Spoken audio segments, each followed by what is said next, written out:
This is Democracy Now!, democracynow.org, The War and Peace Report. I'm Amy Goodman. We're on the road in Flagstaff, Arizona, a state known for its controversial crackdown on undocumented immigrants under Governor Jan Brewer, who announced this week she is not running for re-election. President Obama has also deployed thousands of new U.S. Border Patrol agents to Arizona's southern border with Mexico.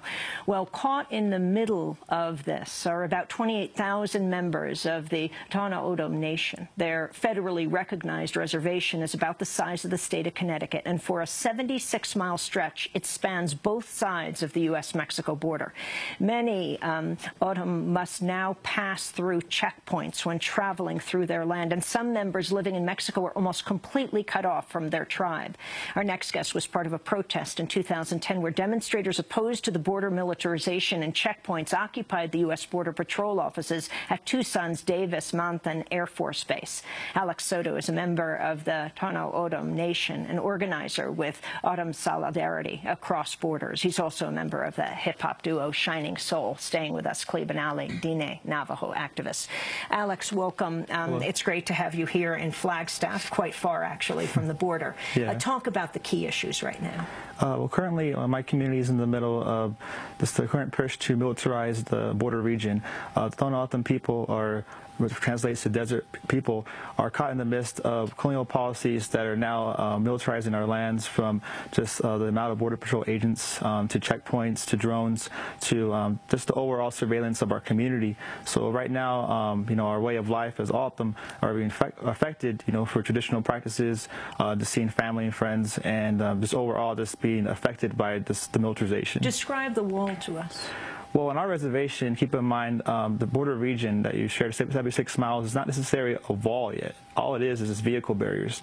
So in my lifetime, at one point, when I was early childhood, there was no fence, there was nothing there. So through my lifetime, I've seen the changes due to the current immigration policies that are acted out by the U.S. government, and now to the point where we have vehicle barriers. But the current push for a comprehensive immigration reform is now pushing towards a Berlin Wall like scenario in my community right now.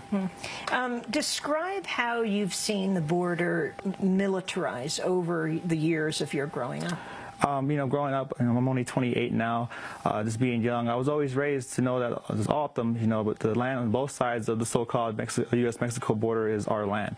And so when I was young, there was no border there other than chicken wire fence for ranching or, practices within the community, only until since the late 80s to the early 90s, in particular with the passing of NAFTA, did we see the push to then regulate the border due to the level of migrant communities or indigenous people from Mexico now migrating here due to economic policies by the U.S. So, for the 90s, it escalated more and more just due to that into the 2001, where 9/11, where it pushed more policies towards militarization. So right now, we're currently in that state, along more or less because of immigration policy as well. So hand in hand, these issues are impacting us that are not necessarily O'odham issues, but the global context is now pushing that militarization in our land. I mean, it's so interesting that we're talking about immigration issues when you're the original people of this land. Yeah. Talk about the Know Your Rights trainings that you're involved with.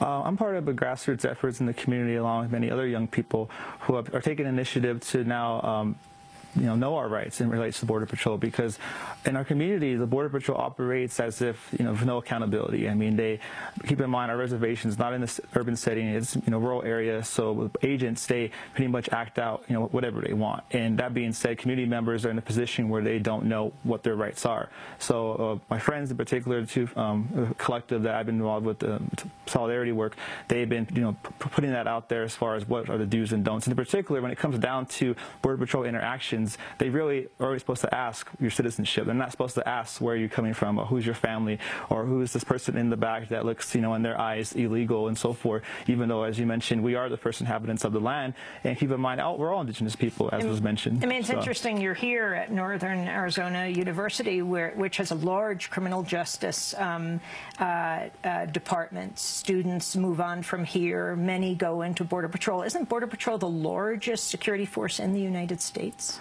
From what I understand, they're getting up there to that point, because in our community, we have nearby border towns such as Ajo, such as Casa Grande, where Border Patrol agents are, with the push of being the escalation of what's going on, small rural towns are becoming just havens for them to now live. There's thousands of residents in particular in Ajo who now have Border Patrol agents housing there. So it's pretty sad in that regard. I wanted to end by asking both of you about your music as a part of your resistance and your political activism. Talk about Shining Soul. Shining Soul is myself, my other colleague who's from South Phoenix, who's a Chicano, Franco Habrib, a.k.a. the Bronx candidate. My hip-hop project is called Shining Soul. So together, we're a duo. We rap, we make our beats, and with our music, we're able to express what's happening in our communities, in the spirit of Public Enemy, in the spirit of NWA, to let not just our communities know, but the outside world that these issues are affecting us. But it's not just an indigenous issue or a Chicano issue, or it's everybody's issue. So for music, dope beats and dope rhymes, as they say, as an MC, in the spirit of hip-hop's, when its early starts, I spread that message in that regard, and Clee, in his own regard, is through his music as well. Clee, talk about your music and Crossfire. Well, music is a tool for social transformation and change. In an era where we see capitalism is the enemy of Mother Earth, and indigenous people are tokenized, and we are continued to face the ongoing genocide of our people, because you asked what is the impact of global warming on indigenous people. It is genocide. The resource extraction on our lands is the result that you see with the symptoms of global warming. And so music for me is an opportunity, a powerful opportunity, to get that message out there and to let people know that we need hope, but we need action. We have to match that. And Clee, also talk about Out of Your Backpack Media Collective.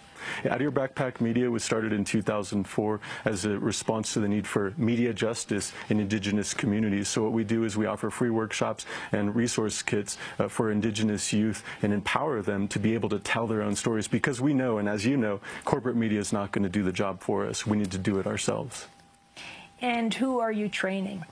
I work with indigenous youth, primarily high school ages, and we're a collective. We're all volunteer, and what we do is we train youth to become mentors themselves, to participate and educate other youth. So really it's a growing movement. It's connected to the music that Alex is doing. It's connected to my music, and really there is a strong upsurgence and uprising of indigenous people, not just with Idle No More, because we've never been idle.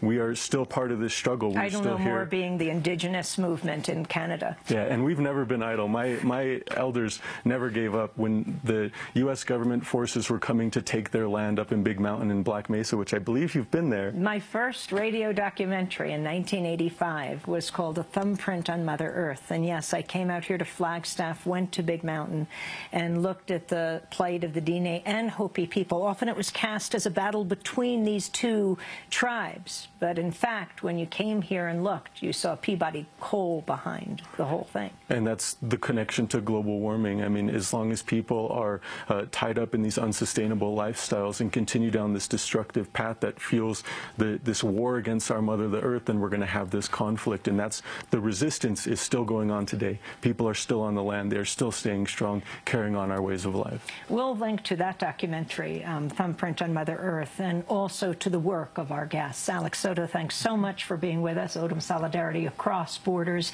and Clee Benally, Diné Navajo activist. As we wrap up now with this latest news that just